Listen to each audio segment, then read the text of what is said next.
एक दिवस रात्रि 9 बजे यहाँ पर हम लाइव चर्चा लेकर उपस्थित होते हैं और आज भी यह लाइव चर्चा प्रारंभ हो चुकी है। आप सब इससे जुड़कर इसका पूरा पूरा लाभ उठाएं। तो चलिए, आज का जो विषय है ब्रह्म उपासना की शक्ति। ब्रह्म उपासना क्या है? ब्रह्म उपासना की शक्ति क्या है? एक उपासक किस प्रकार से अपनी शक्तियों का विकास कर सकता है? एक उपासक जो ब्रह्म का उपासक है वो कैसे लाभ को भी प्राप्त करता है? ब्रह्म का विभूति क्या है? ब्रह्म का सामर्थ्य क्या है? वो सारी बातें हम इसमें समझने का प्रयास करेंगे। विषय है तैत्तिरीय उपनिषद का यह 17वां व्याख्यान है। तैत्तिरीय उपनिषद के भृगुवल्ली के आखिरी चरण है। ये आखिरी अनुवाक में, 10वें अनुवाक में कुछ श्लोक इस विषय पर दिए हुए हैं। तो उन श्लोकों पर ही हम मनन चिंतन आज कर लेते हैं, चर्चा कर लेते हैं, उस पर डिस्कशन कर लेते हैं। तो चलिए, और फिर आपके कमेंट को भी हम यहां पर स्पष्ट करेंगे। तो ब्रह्म उपासना की शक्ति क्या है? ब्रह्म उपासना की शक्ति का तात्पर्य क्या है? कैसे इस विषय को रखा गया है, आइए देखते हैं। तो प्रारंभ होता है द्वितीय श्लोक से। अनुवाक 10, दूसरा श्लोक। क्षेम इति वाची योग क्षेमम इति प्राणपाणो कर्म इति स्तयो मतिरीति पादयो विमुक्तिरीति पायो इति मानुषिः समाज्ञा अथ दैवी तृप्तिरिति वृष्टौ बलमिति विद्युति यश इति पशुषु ज्योतिरिति नक्षत्रेषु प्रजा तिर्मृत्तामानंद इत्युपस्थे सर्वमित्यकाशे। अर्थात वह ब्रह्म वाणी में रक्षा शक्ति के रूप में है, प्राण और अपान में प्राप्ति और रक्षा, योग क्षेमम। ठीक है, यहां पर जो क्षेम का अर्थ है, भगवान कहते हैं योग क्षेमम वहां में हम क्षेम इति वाची योग क्षेमम इति प्राणापानयो। अर्थात योग मतलब प्राप्ति, योग मतलब जुड़ना और क्षेम मतलब रक्षा करना। तो भगवान कृष्ण ने जब श्रीमद् भगवद में गीता योग क्षेमम वहां में हम, मैं योग क्षेम वहन करता हूं, उसका जो निरंतर योग में लगा रहता है, जो मेरे स्मरण में लगा है, उसका मैं योग क्षेम वहन करता हूं। अनन्य चिंतयन्तो मामे जना पर्युपास्ते तेषाम नित्यभिक्ता नाम योग क्षेमम वहाम्यहम्। मैं उनका योग क्षेम वहन करता हूं जो निरंतर अनन्य चित से, अनन्य चिंतयन्तो मामे जना, जो मेरे चिंतन में लगे रहते हैं, जो एक ही भाव का अभ्यास करते हैं। ध्यान का अभ्यास ही एक ही भाव का अभ्यास है। तो एक ही भाव का जो अभ्यास करते हैं और एक ही भाव का अभ्यास करना चाहते हैं, उनके लिए भगवान कहते हैं जो निरंतर मेरे चिंतन में है, अनन्य चिंतयन्तो माम ये जना पर्युपास्ते, अनन्य चिंतन में मैं क्या करता हूं, उनका योग क्षेम वहन करता हूं। तो योग क्षेम वहन करने का तात्पर्य क्या है? तो यहां पर कुछ ऐसी ही चर्चा हो रही। क्षेम इति वाची योग क्षेमम इति प्राणापानयो। तो अब कहा जा रहा है यहां पर कि वह ब्रह्म वाणी में रक्षा शक्ति के रूप में है, प्राण और अपान में योग क्षेम, अर्थात योग और क्षेम रक्षा शक्ति और योग जो करवाने वाली शक्ति है, दोनों शक्तियों के रूप में है। हाथों में कर्म करने की शक्ति के रूप में है, पैरों में चलने की शक्ति के रूप में है, पायों में, पायों मतलब उत्सर्जन द्वार, जहां से मल बाहर निकलता है, गुदा में मल त्याग की शक्ति बनकर है। इस प्रकार मानुषी समज्ञा अर्थात आध्यात्मिक उपासनाएं हैं। अब दैवीय उपासनाओं का वर्णन यहां किया जाए। वृष्टि में तृप्ति शक्ति के रूप में है, बिजली में बल बनकर स्थित है। विद्युत बलम इति, बल मतलब पावर। हाँ, पशुषु, पशुओं में यश के रूप में स्थित है। नक्षत्रेषु ज्योति, नक्षत्रों में ज्योति रूप में स्थित है। उपस्थ में प्रजा उत्पन्न करने की शक्ति, अर्थात जो जनेंद्रियां हैं, और उनमें प्रजा उत्पन्न करने की शक्ति किसके अंदर है? वीर्य रूप में। वीर्य रूप अमृत आनंद इति, आनंद देने की शक्ति के रूप में स्थित है। सर्वमिति, सबका आधार बनकर स्थित है। तो इस प्रकार से इस बात को कही जा रही है कि वो परमात्मा हर जहां भी आपको शक्ति दिखाई दे रही है, जहां भी आपको चेतना दिखाई दे रही है, क्रियाशीलता दिखाई दे रही है, सृष्टि दिखाई दे रही है, परिवर्तन दिखाई दे रहा है, वह सब परिवर्तन, वो सारी सृष्टियां, वो सारी प्रेरणाएं एकमात्र उस ब्रह्म के कारण ही है। उस ब्रह्म के प्रेरणा से है, उस ब्रह्म के ही भय से है, हम ये कह सकते हैं। ठीक है, तो हमें, तो इसीलिए जो कुछ भी है संसार में, जहां पर भी अब अन्न है, अन्न में भी, अन्न भी ब्रह्म है।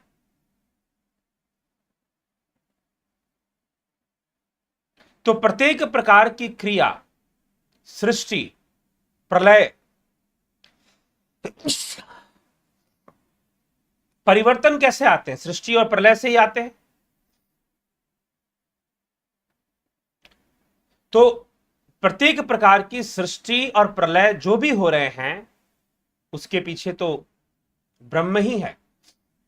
वाणी में रक्षा शक्ति, अपान और व्यान वायु में योगक्षेम प्राप्ति और रक्षा शक्ति के रूप में है। तो ये हमें यहां पर इस श्लोक के अंतर्गत बताया जा रहा है, समझाया जा रहा है। तो किस प्रकार से ब्रह्म जो है इन सब में व्याप्त है, ज्योति रूप में है, नक्षत्रों में ज्योति रूप, वही तो आ रही ना ज्योति, नक्षत्रों से ज्योतियां ही तो आ रही है धरती पर। ज्योतिष विद्या में उन्हीं ज्योतियों का ही अध्ययन होता है। तो इस प्रकार से इसका वर्णन यहां किया जा रहा है। चलिए आगे कहते, तत्प्रतिष्ठेति उपासित प्रतिष्ठावान भवति तन्मः इत्युपासित महान भवति तन्महन् इत्युपासित मानवान भवति तन्नम इत्युपासित नमन्यन्ते अस्मै कामः तद ब्रह्मत्युपासित ब्रह्मवान भवति तद ब्रह्मणः परिमर इत्युपासित परेन म्रियन्ते द्विषन्तः सप्तना परि, ये अप्रिया भ्रातृव्या, अर्थात वह प्रतिष्ठा है। इस प्रकार उपासना करे तो साधक प्रतिष्ठा वाला हो जाता है। वह प्रतिष्ठा है, अगर वह यह मान ले कि ब्रह्म की ही एकमात्र प्रतिष्ठा है, और किसी कोई प्रतिष्ठा क्या, सब परिवर्तनशील है। साधक ऐसा विश्वास करके उस ब्रह्म की उपासना शुरू करे ध्यान योग से, क्योंकि ब्रह्म की ओर जाने का मतलब भावातीत की ओर जाना। तो अगर उसकी उपासना शुरू करे, उपासना का मतलब क्या है? ध्यान में बैठना ही उपासना है। उप आसन, उपासना, उप माने नजदीक, आसन लगाकर बैठना, उपासना करे तो प्रतिष्ठावान भवति, प्रतिष्ठा वाला बन जाएगा जो साधक करेगा। जो उस ब्रह्म की उपासना करेगा यह समझकर कि वही तो सबसे महान है, तो इस प्रकार समझकर उपासना करे तो वह महान भव जाएगा। महानम भवति, महानम भवति, वह मन है, इस प्रकार समझे और इसकी उपासना करे तो मनन शक्ति से संपन्न हो जाएगा।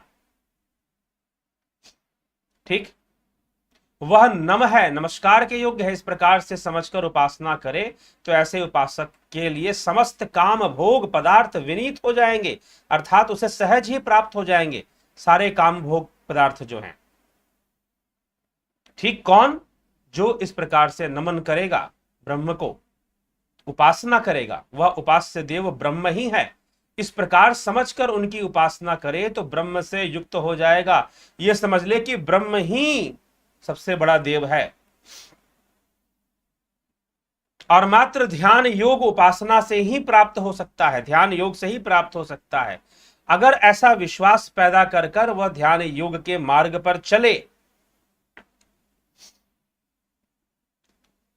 ध्यान योग के मार्ग पर चले, तो आपको यह उपासना प्राप्त हो जाएगी और वह ब्रह्म के समान ही हो जाएगा। तो जो ब्रह्म को सर्वव्यापी समझकर, सर्वशक्तिमान, महान, नमः, नमन करने योग्य, उपासना करने योग्य, ऐसा समझकर जो उपासना करता है वह निश्चय ही ब्रह्म से युक्त हो जाता है, स्वयं ब्रह्म हो जाता है। वह ब्रह्मणा परमात्मा का सबको मारने के लिए नियत किया हुआ अधिकारी हो जाता है।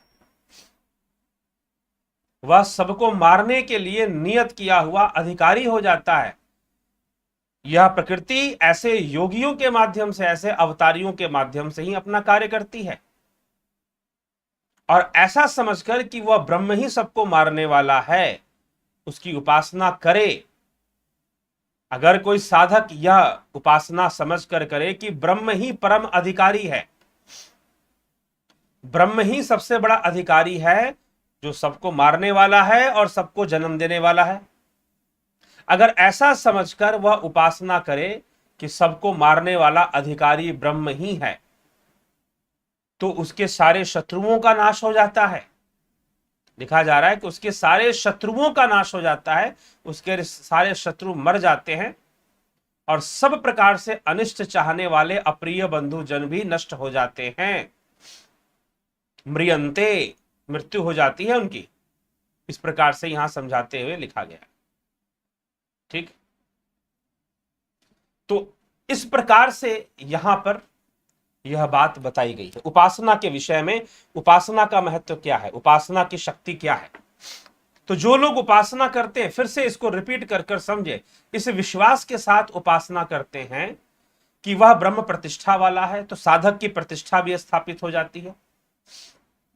यह समझे कि वही ब्रह्म एक महान है, तो वो भी महान हो जाता है।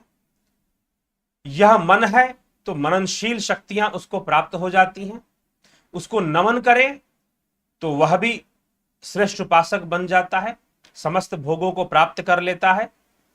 और फिर अगर वह यह समझे कि यही मात्र उपासना करने योग्य है, तो वह ब्रह्म से युक्त हो जाता है ध्यान करते करते। और जो ये समझे कि यह ब्रह्म ही परम अधिकारी है, सबको मारने वाला है, ऐसा समझकर जो उपासना करता है उस ब्रह्म की, तो उसके सारे शत्रु नष्ट हो जाते हैं। इस प्रकार से यह चर्चा यहां की गई है। अब आगे उस परमात्मा के विस्तार का भी वर्णन किया जा रहा है, उस ब्रह्म के विस्तार का वर्णन किया जा रहा है। तो कहा जा रहा है, स यश्चायं पुरुषे यश्चासावादित्ये स एकः स य एवं वित्त अस्मालोकात् प्रत्य एतमन्नमयामात्मानुमुप संक्रम्य एतम प्राणमय मात्मानुमुप संक्रम्य एतम मनोमय मात्मानमुप संक्रम्य एतम विज्ञानमय मात्मानमुप संक्रम्य एतमानंदमय मात्मानुमुप संक्रम्य इमाम लोकान कामानि कामरूप्यनुसंचरन एतत् साम गायन्नास्ते। वह ब्रह्म जो यह इस मनुष्य में है तथा जो वह सूर्य में भी है, एक ही है। जो इस प्रकार तत्व से जानने वाला है, जो सर्वव्यापी है, वह इस लोक से उत्क्रमण करके अन्नमय आत्मा को प्राप्त होकर, मतलब वही ब्रह्म है, वो उत्क्रमण कर लोक में वही अन्नमय हो जाता है, अन्न बन जाता है और अन्न से अन्नमय आत्मा को प्राप्त कर होकर, इस प्राणमय आत्मा को प्राप्त होकर, इस मनोमय आत्मा को प्राप्त होकर, इस विज्ञानमय आत्मा को प्राप्त होकर, इस आनंदमय आत्मा को प्राप्त होकर इच्छा अनुसार भोग वाला, इच्छा अनुसार रूप वाला हो जाता है। सब लोकों में विचरत करता हुआ इस साम का गायन करता रहता है। यह सामवेदीय वाक्य है।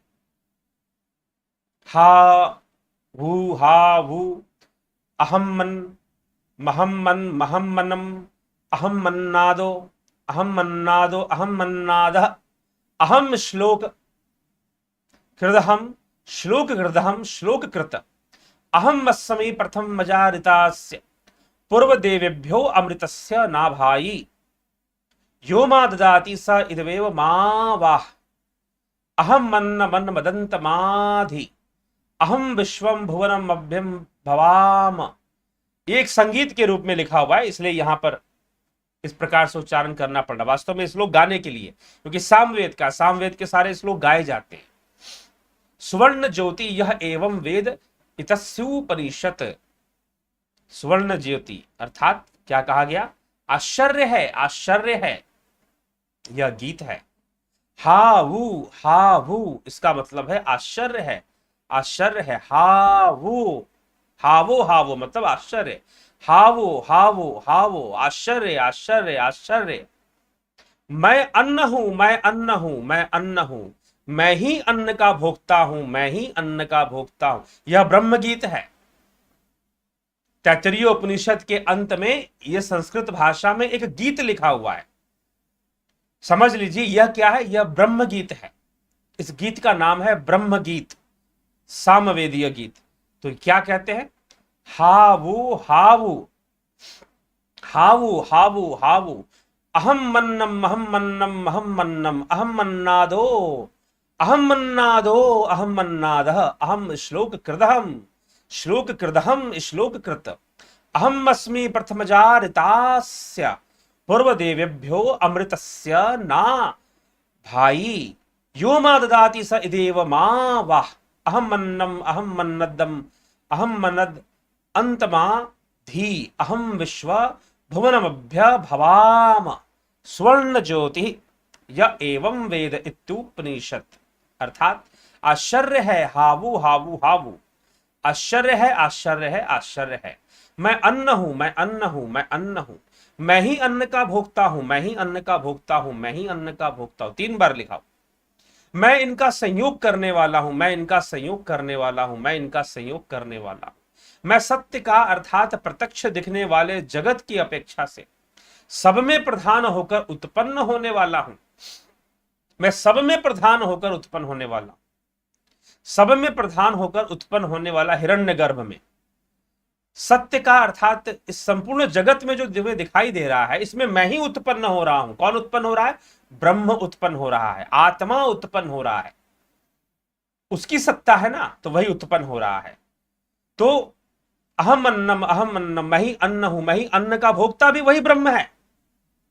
जीव रूप में वही भोग कर रहा है, अन्न रूप में वही अन्नमय शरीर का निर्माण कर रहा है। तो मैं ही भोक्ता हूं, मैं ही इन सब का संयोग करने वाला हूं, अन्न और अन्न के भोक्ता का, इनका संयोग कराने वाला, मैं इनका संयोग करता हूं। मैं सत्य दिखने वाले, प्रत्यक्ष दिखने वाले जगत की अपेक्षा से सब में प्रधान होकर उत्पन्न होने वाला हूं, सब में मैं ही प्रधान होकर उत्पन्न हो रहा हूं। देवताओं से भी पहले विद्यमान हूं, अमृत का केंद्र मैं ही हूं। जो कोई मुझे देता है इस कार्य से ही मेरी रक्षा करता है। मैं अन्न स्वरूप होकर अन्न खाने वाले को निगल जाता हूं। मैं समस्त ब्रह्मांड का तिरस्कार करता हूं। मेरे प्रकाश की एक झलक सूर्य से भी तेज है। जो इस प्रकार जानता है उसे भी यही स्थिति प्राप्त होती है। इस प्रकार यह उपनिषद की ब्रह्म विद्या यहां बताई गई है। गीत गाया गया है, अंत में एक गान गाया गया है और गान गाकर बताया गया कि ब्रह्म किस प्रकार से सर्वव्यापी है, उसकी शक्ति हर जगह कैसे काम कर रही है। उसकी सर्वव्यापकता को प्रस्तुत करने के लिए तैत्तिरीय उपनिषद के अंत में सबसे आखिरी जो वाक्य है वह यह गीत है, ब्रह्म गीत है यह। तो हमें यह ब्रह्म गीत को समझना है और समझकर कि क्या कहा जा रहा है ना, अगर सुन पाए तो दोबारा इस वीडियो को रिपीट करके सुन लीजिएगा जब यह प्रोसेस हो जाएगा तब। तो जिज्ञासुओं, ये बहुत ही अच्छा विषय अच्छे तरीके से समझाने का प्रयास किया गया है। योगक्षेम के बारे में भी ब्रह्म ही योगक्षेम को बनाने वाला है।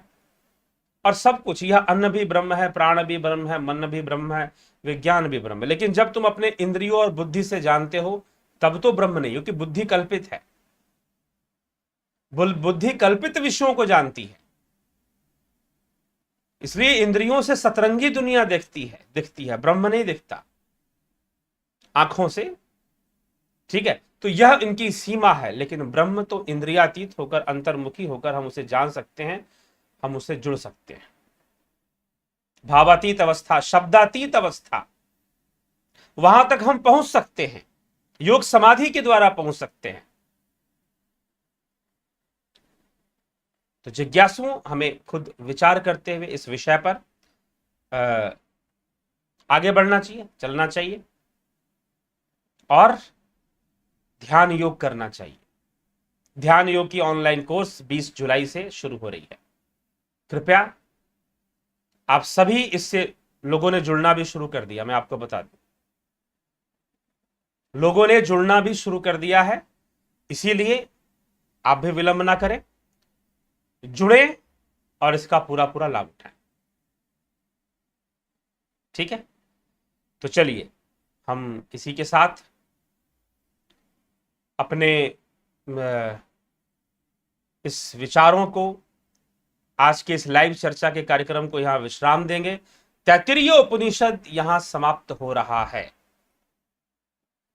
तो थोड़ा सा मैं बोलना चाहूंगा तैत्तिरीय उपनिषद के बारे में अंत में, कि 3 भाग हैं इसके, शिक्षावल्ली, ब्रह्मानंदवल्ली और भृगुवल्ली। तो सबसे पहले शिक्षावल्ली, शिक्षाओं के विषय में बताया गया आदमी को क्या क्या जानना चाहिए। उसे ब्रह्म विद्या तो जानना चाहिए, लेकिन संसार की विद्या भी जानना चाहिए, जिसके अंतर्गत उन्होंने भोजन करने से लेकर संतान उत्पत्ति तक के जो बातें हैं, उन सबको उस विद्या में रख दिया है कि इन सबका ज्ञान होना चाहिए। ठीक है, प्रत्येक विषय को जो संसार का है, चाहे भोजन करना है, चाहे अर्थोपार्जन करना है, चाहे कोई कला सीखनी है, शिक्षा विद्या के अंदर जो आती है, और फिर गृहस्थ जीवन से संबंधित जो बातें समझनी चाहिए, जाननी चाहिए, वो सारी बातें भी बता दी गई हैं। तो उन सारे बातों को वहां पर बताते हुए, महत्व देते हुए, भाई हां, अगर जीवन अच्छे से जीना है तो इन सब विषयों को तुम्हें जानना ही चाहिए। आज सबसे ज्यादा समस्या क्या है? लोग इंजीनियर बन रहे हैं, डॉक्टर बन रहे हैं, एमबीए बन रहे हैं और बिजनेस कर रहे हैं, कॉर्पोरेट में जॉब कर रहे हैं, लेकिन जो वास्तव में लाइफ स्किल्स हैं, लाइफ स्किल्स, रिलेशनशिप स्किल्स, उससे वो विद्या उनके पास नहीं है। कई बार वो उसे विद्या का विषय ही नहीं मानते।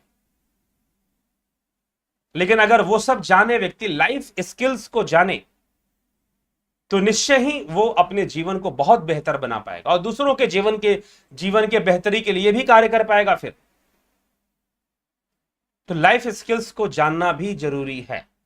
तो इसीलिए हमें, और इन सब जो भी मनुष्य से संबंधित, मनुष्य के जितने भी जीवन के भाग हैं, वो सब परिवार है, उसका भोजन है, और उसके जो अपने हैं, निद्रा है, आहार, निद्रा, भय, मैथुन, इनके बारे में भी हमें इनके विज्ञान को समझना चाहिए।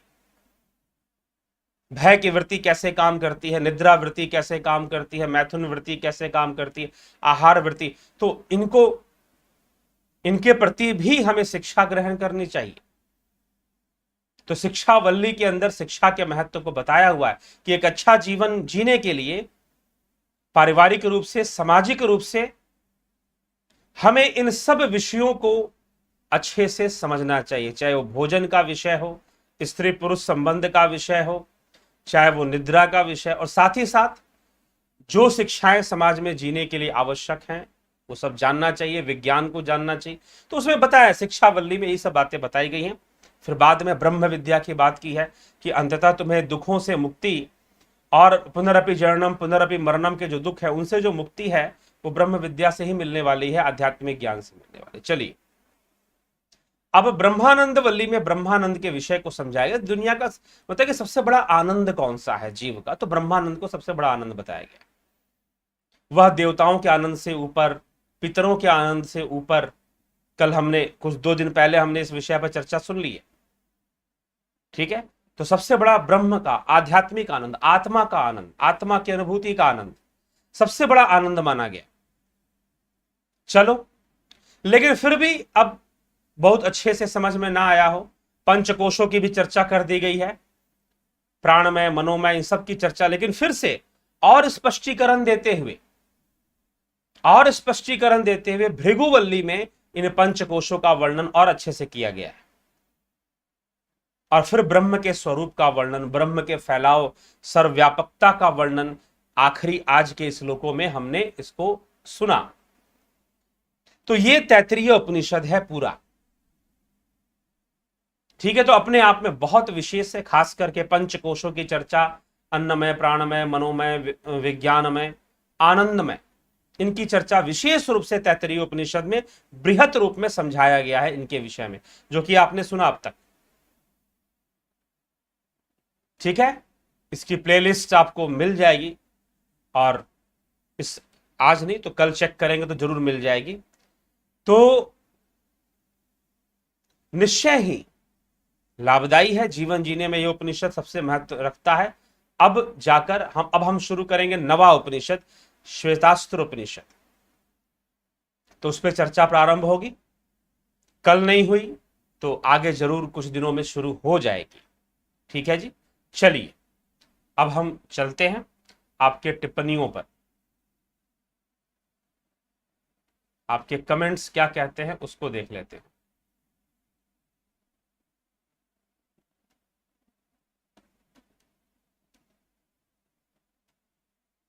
तो सर्वप्रथम जया पांडे जी, बहुत बहुत अभिनंदन आपका।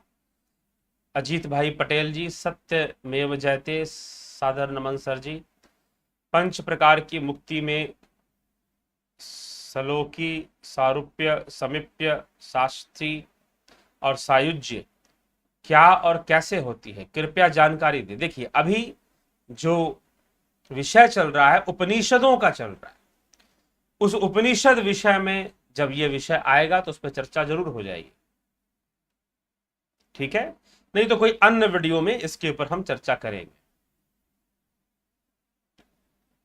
विक्रम सिंह जी, जगत नारायण जी अभिनंदन, राजू पाल जी, रूपलाल विश्वकर्मा जी, जयंती भाई पटेल जी, स्मिता सावंत जी, अपूर्व विश्वकर्मा जी, बबीता धीमान, राम निवास मीना, जय श्री कृष्ण जी, उषा श्रीवास्तव जी, राम राम, जय श्री राम, माधुरी कोल्हे जी, संजय कंबाट जी, बलदाऊ नाथ योगी जी, दादा खचर जी, बहुत अभिनंदन आपका। ठीक, योगेंद्र पंडित जी, कन्हाई कुमार जी, अनिल कुमार जी, थियोसॉफिस चैरिटी, ओम नमः शिवाय जी, कमलेश उपाध्याय जी, मनीष पटेल, दीपा मैकलिस्टर अभिनंदन, गीता देवी जी, अजित कुमार झा, दुख तकलीफ में भगवान देते हैं या प्रकृति के 3 गुण? प्रकृति के 3 गुण ही देते हैं दुख।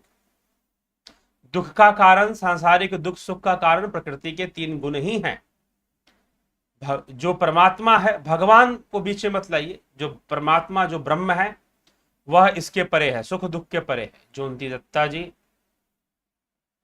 भूप सिंह खीचर जी अभिनंदन, सीताराम रेग्मी जी, श्रीकांत जी, पिंटू वासवा जी, वीना जी अभिनंदन आपका।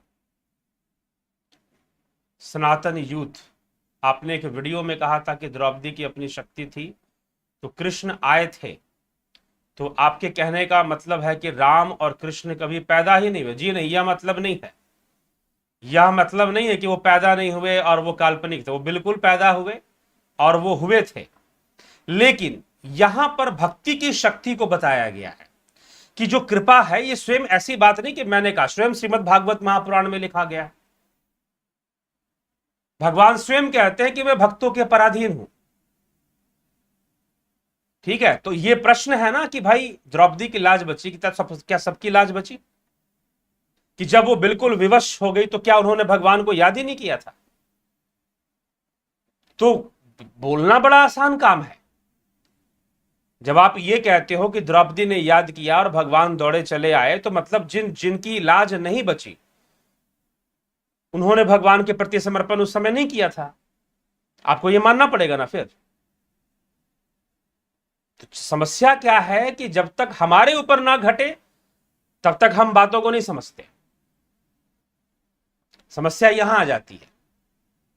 तो इसीलिए आप कभी ऐसा ना सोचें कि भगवान आ गए थे क्योंकि द्रौपदी की लाज बचानी थी। जी नहीं, द्रौपदी की भक्ति की शक्ति थी तो भगवान आ गए थे। तो आपको अपने अंदर भक्ति की शक्ति का विकास करना होगा। वह भक्ति की शक्ति क्या है? योग बल ही है। वह योग बल ही है। ठीक है, तो राम और कृष्ण हुए नहीं ऐसा नहीं, वो तो भगवान है भाई, वो तो हुए ही है, निश्चय रूप से हुए हैं। उन्होंने लीला की है धरती पर आकर, नो, कोई इसमें संशय नहीं है। ठीक, हाँ, लेकिन जिस तरह से चमत्कारी ढंग से बातों को बताया जाता है उस तरह से चीजें नहीं है। योग सिद्ध लोग हैं और मुक्त आत्माएं जो योग सिद्ध है, योग संपन्न है, ऐश्वर्य संपन्न है, वो जगत कल्याण हेतु शरीर धारण करती हैं। वो अवतरित होती है, उनका अवतार होता है।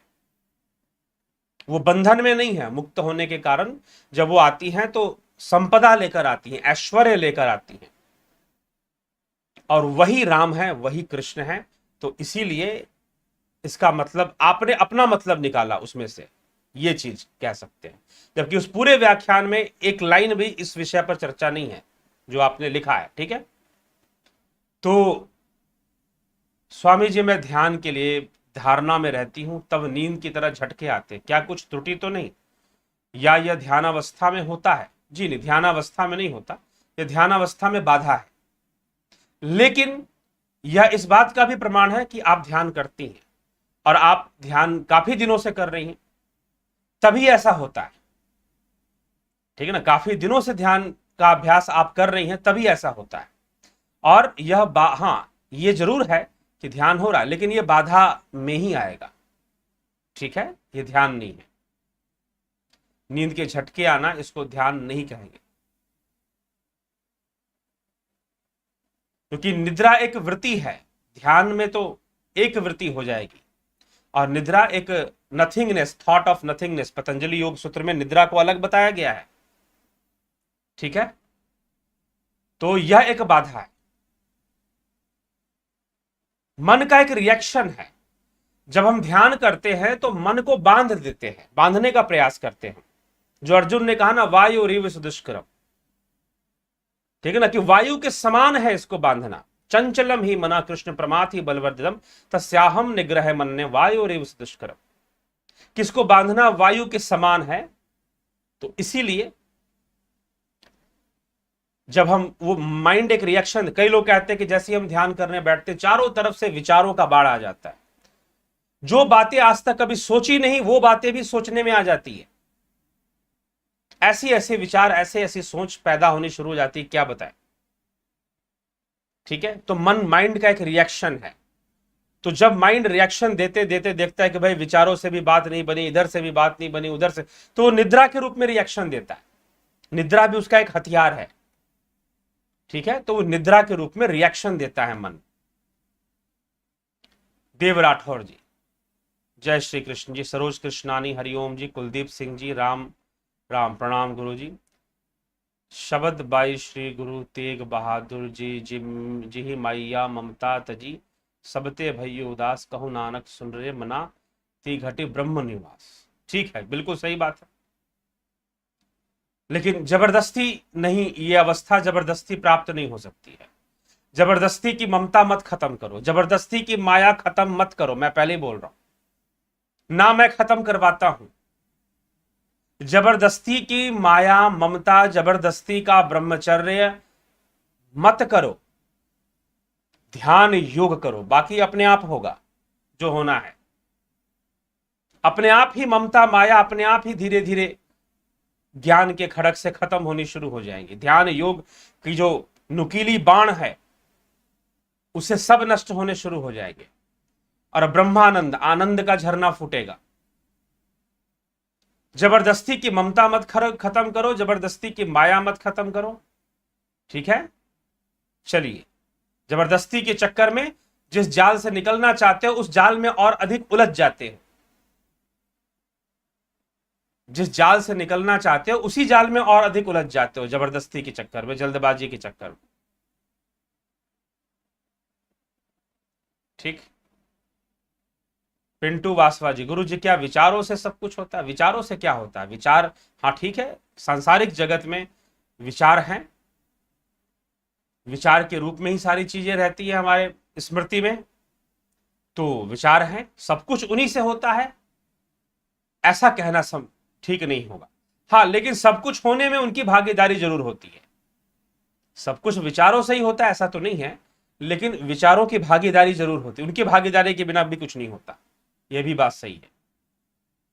हेमराज बैरवा जी, 52 भेरू 66 जोगनिया क्या है गुरु जी? पता नहीं, आएगा विषय तो बताएंगे आगे कभी। ठीक है, बहुत ही सुंदर विचार है जी। ओम नमः शिवाय। पंकज रघुवंशी जी, गुरु मोक्ष की क्यों ही उम्र होती है क्या? मोक्ष की कोई उम्र नहीं होती भाई, जिस दिन भावातीत हो गया बस मोक्ष हो जाएगा। विनीता कुमारी, आत्मा और ब्रह्म में क्या अंतर है? अयम आत्मा ब्रह्म एक ही है दोनों। ठीक, अयम आत्मा ब्रह्म, सर्वव्यापी रूप में आत्मा ही ब्रह्म है। ठीक, एक ही है दोनों। ठीक, सो अयम आत्मा ब्रह्म, स्पष्ट रूप से उपनिषद कहते हैं। मांडुक्य में चर्चा हो चुकी, तैत्तरीय उपनिषद में चर्चा हो चुकी। हर उपनिषद में एक ना कोई एक ऐसे पॉइंट है जहां पर यह बात लिखी गई है, आत्मा ही ब्रह्म है। इसमें अंतर नहीं समझना चाहिए, कोई भेद नहीं करना चाहिए, मूर्खता है। तैत्तरीय उपनिषद में तो यहां भी लिखा गया कि अगर नहीं समझते हो इस विषय को तो फिर अभी मूर्खता की अवस्था है। ठीक, तो ये चीज है, तो ये हमें समझना चाहिए। ठीक, चलिए, तो जिज्ञासुओं ध्यान योग का कोर्स 20 तारीख से शुरू हो रहा है, और यह ध्यान योग का कोर्स सिस्टमैटिक ध्यान योग, सिस्टम में लोग ध्यान मेडिटेशन बहुत सारी चीजें करते हैं, लेकिन कोई कहीं से कुछ करता है, कोई कहीं से कुछ करता है, नहीं, यहां पर एक सिस्टम में स्टेप वाइज स्टेप, धारणा से, प्राणायाम से लेकर आसन प्राणायाम, प्रत्याहार, धारणा, ध्यान, समाधि, प्राणायाम से लेकर ध्यान तक की क्रिया को समझाया गया है, प्रैक्टिकली बताया गया है, डिमॉन्स्ट्रेशन के साथ दिया गया है। देखना है, प्रैक्टिस करना है, सीखना है, और साथ में लाइव सेशन भी चलते हैं, साथ में लाइव सेशन भी चलते हैं, लाइव प्रोग्राम भी चलते हैं। ठीक है, तो आप जरूर जरूर इससे जुड़कर लाभ उठाइए, प्रैक्टिस कीजिए। ठीक है, तो ये जरूरी है। 20 तारीख से कोर्स स्टार्ट हो रहा है, ज्वाइन कर जरूर लाभ उठाएं। बहुत बहुत आभार आप सभी का, जुड़े रहें, बने रहें, शेयर भी किया करें। बहुत आभार।